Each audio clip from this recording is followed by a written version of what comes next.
Okay, ladies and gentlemen, we're back. We're working on the Chevy Venture minivan.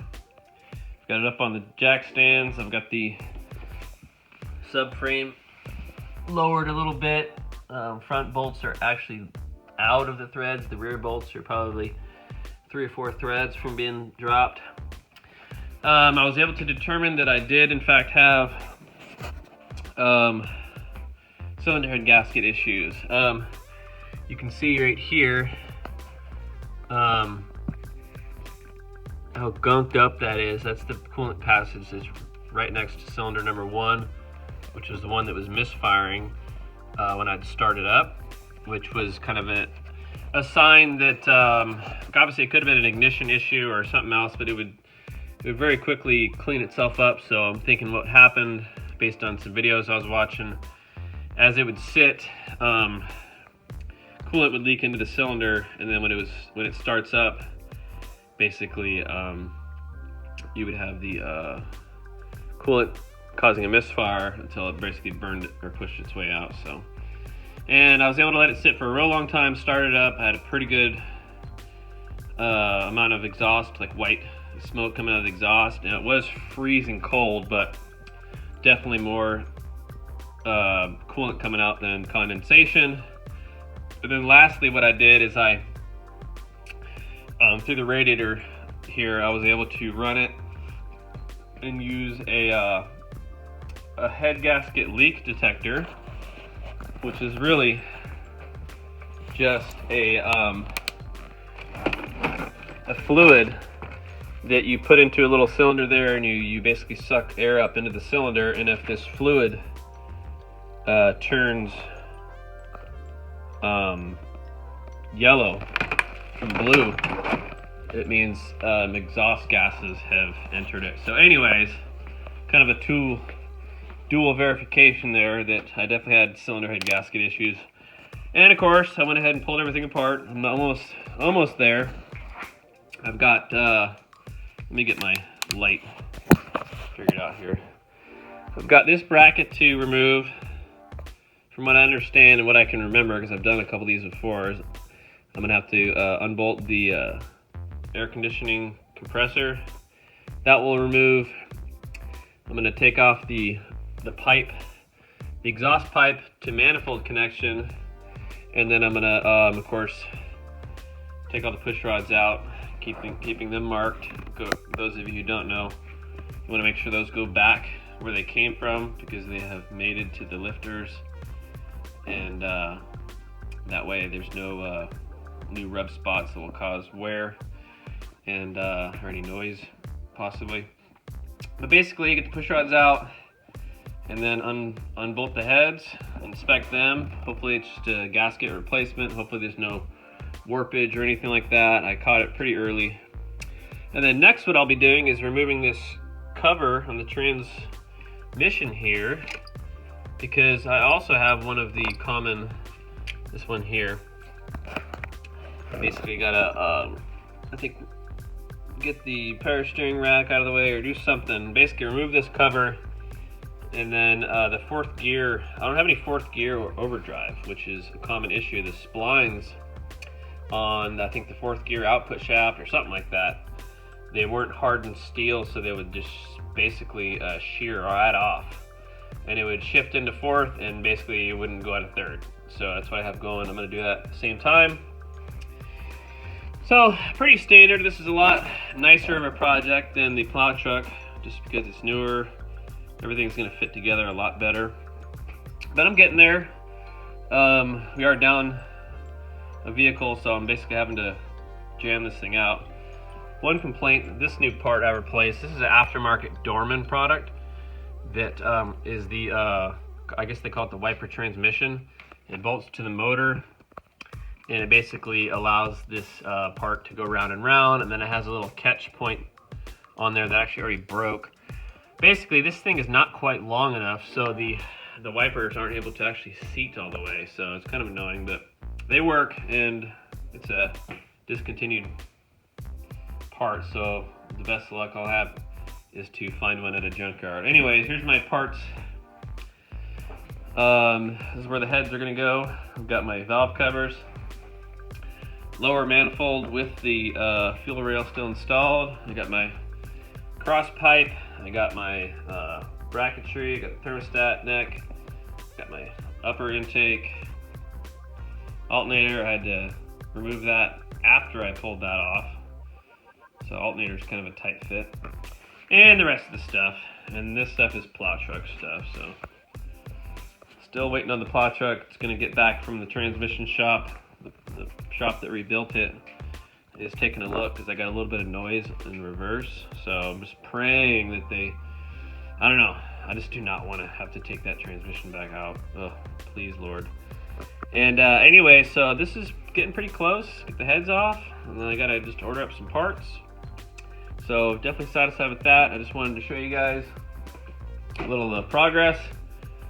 Just continuing to work on stuff. Next will be this Suzuki 185.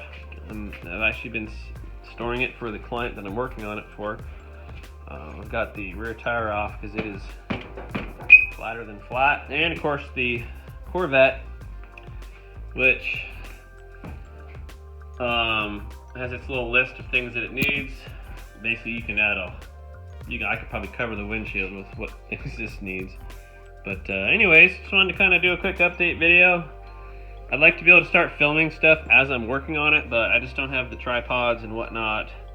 And a lot of this stuff I'm having to just really get it done, so I'm not able to kind of mosey along and really enjoy it. It's just kind of a, hey, this needs to get fixed so we can use the vehicle. Anyways, continuing the work, Last Winter Garage, over and out. Ladies and gentlemen, we are here. Got the plow truck lined up. I'm doing the front U-joints and wheel bearings because it's making noises, but that thing is basically running, sitting over there in bay number 2. And y'all remember, of course, this Chevrolet Venture. We were originally dealing with a misfire on cylinder number 1. Usually at startup, it got worse and worse and worse. Then I started getting overheating, and I kind of knew what was going on. But so it's our parts table.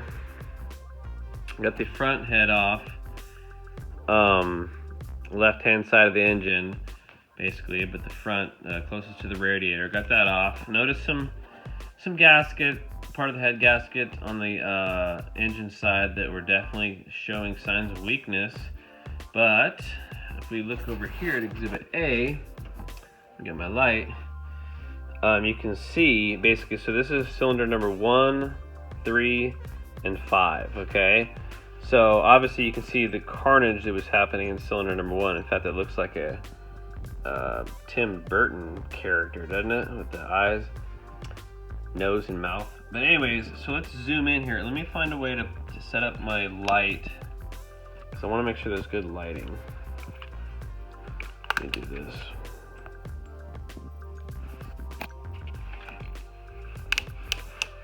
Sorry, y'all. I should have something better. Here we go. So basically, see, it looks like absolute carnage, but this is part of where our main coolant was getting into the cylinder. You can see the channels.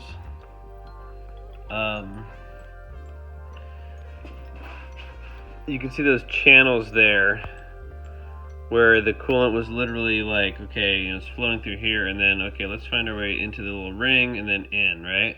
Same with right here. Boom. And then all the way around, things were just, you know, wreaking this gasket is just wasted. So this one's pushing out. So basically 1 and 3 were missing. So it's pretty cool to see. I literally just took it off. I would have, and then folks, I'd like to start recording exactly what I'm doing, but I just don't have an efficient way to do that yet. So you can still see there's coolant in the cylinders. I got to soak out. This is what I was looking at on the front end here. You can still see all the gasket. This is the gasket you're looking at. The parts where it really starts to kind of pooch out. Whoops. this was happening. This was going to start happening at number 2. So, and I haven't really got a chance to look over here yet. Can't really see much, but we're going to inspect everything. Probably going to send the heads out just to get kind of cleaned up. I'd like to say just throw some gaskets in it and go, but honestly, this is a daily driver for us, so we're going to get the heads probably looked at and refreshed. I'll probably talk to my dad about that. If you look at the cross hatching of the cylinder walls, it's looking decent, I don't think this engine has been rebuilt, but because that's such low mileage, but it's easy miles on this thing. I think the gasket is just given out, so probably bring my dad over. We're gonna inspect the heads, probably be able to clean them up, put them back in with new gaskets. On the off chance there's any warpage from this savagery,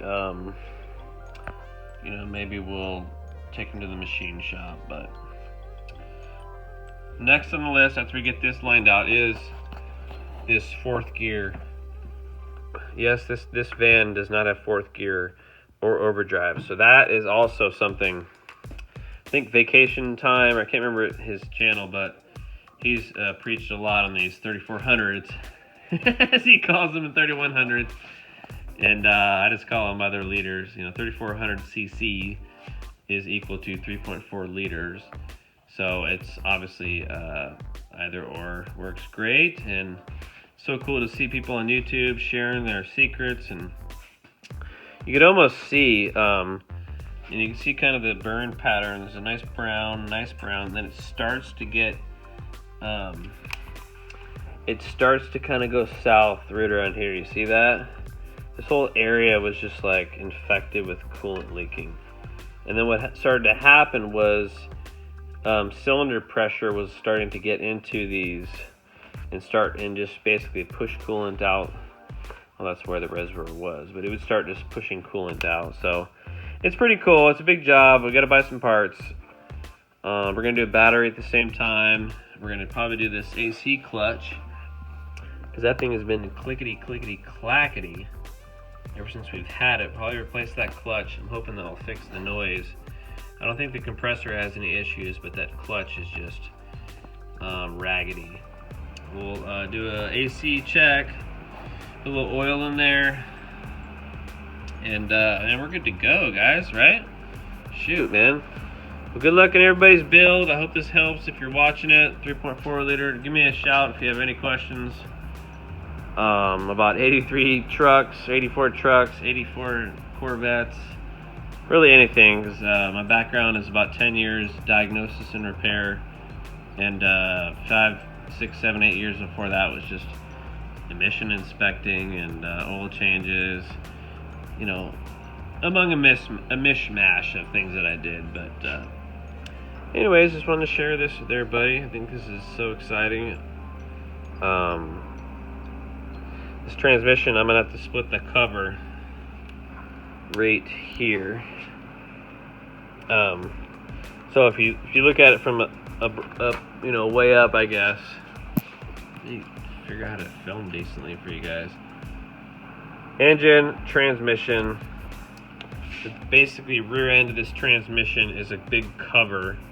Remove that. So I'll have to drop the cross member down a little bit more, probably. Who knows, guys? It's the time to do that repair, because I don't have any 4th gear or overdrive, so I'm not getting any sort of good gas mileage at all, and I'm revving the engine up all the time. It's not good for it. It's got to be done, so we're gonna do it. Over and out. Last one to your garage. Plow truck. This thing is a thing of beauty. Do you guys see my wiring after this? I got my washer fluid tank in there. Got these plow lights. They're spotlights. They're just something. I want to get better lights, maybe a big old roof LED bar or something, and then some better actual driving lights for the road. So, anyways, over and out. Hope everybody's doing good. Project Chevrolet Venture is underway. under here is all the push rods and rocker arms. So, happy wrenching, and talk to y'all later.